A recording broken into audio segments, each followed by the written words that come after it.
Kini, ramai orang di sekeliling kita mahu menerima pengampunan dosa.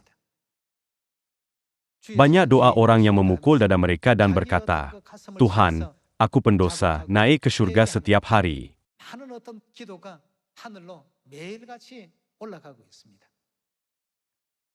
Namun, dikatakan bahwa ada doa yang Tuhan dengar dan doa yang tidak. Dalam buku Yeremia bab 31, dikatakan, "Aku akan mengadakan perjanjian baru, dan aku akan menaruh hukum itu dalam batin mereka.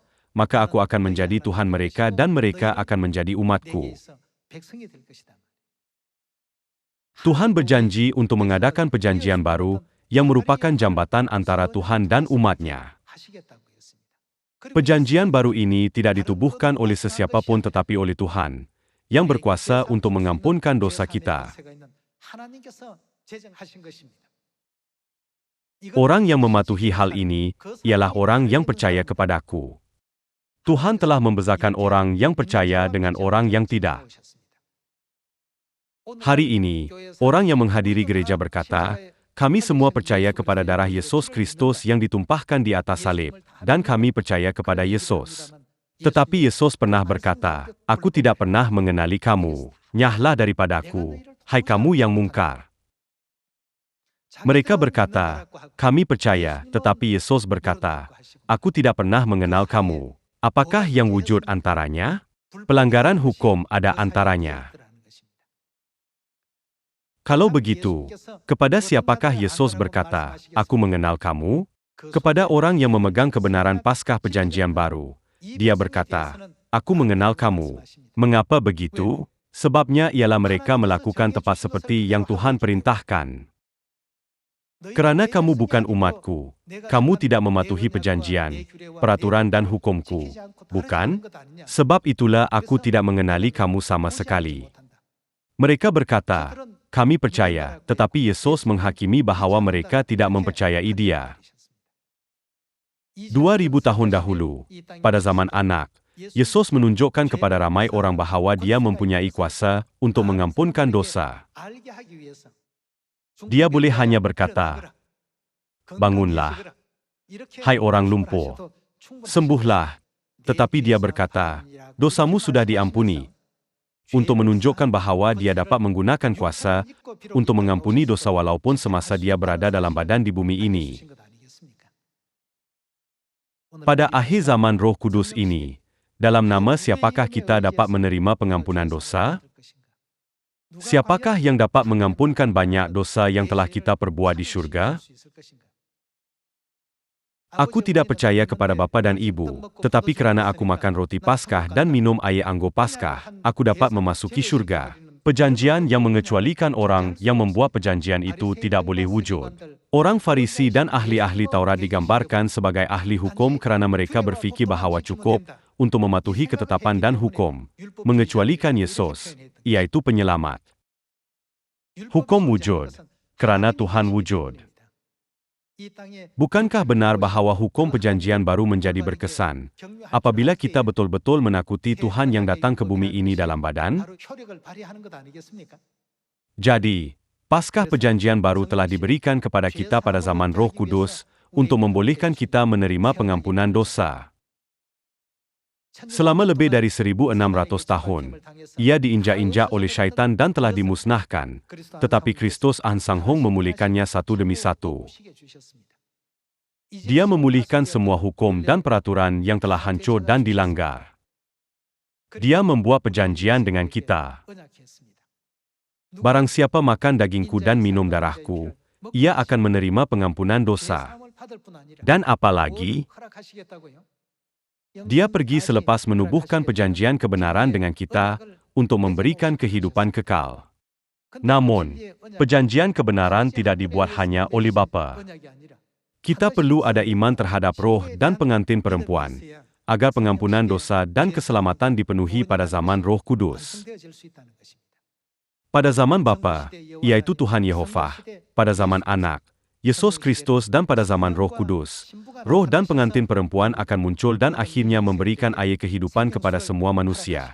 Kerana air kehidupan digambarkan sebagai mata air, yang memancar untuk hidup yang kekal, ia hanya bermaksud kehidupan kekal.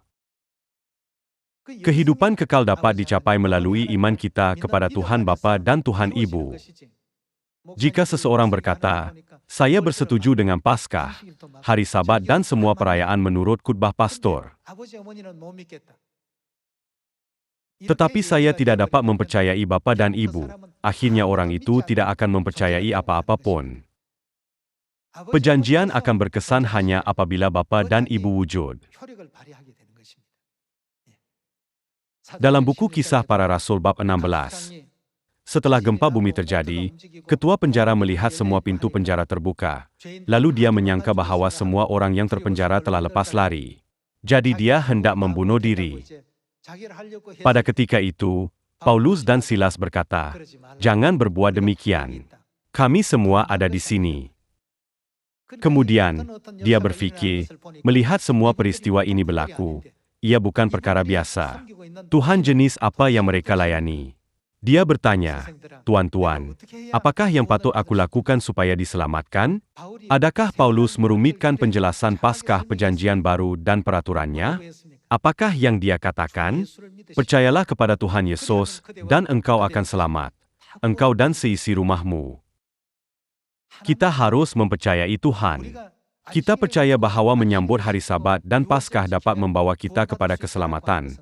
Kerana siapakah yang mengucapkan firman ini kepada kita? Tuhan. Apa gunanya Paskah dan hari Sabat jika Tuhan tidak wujud?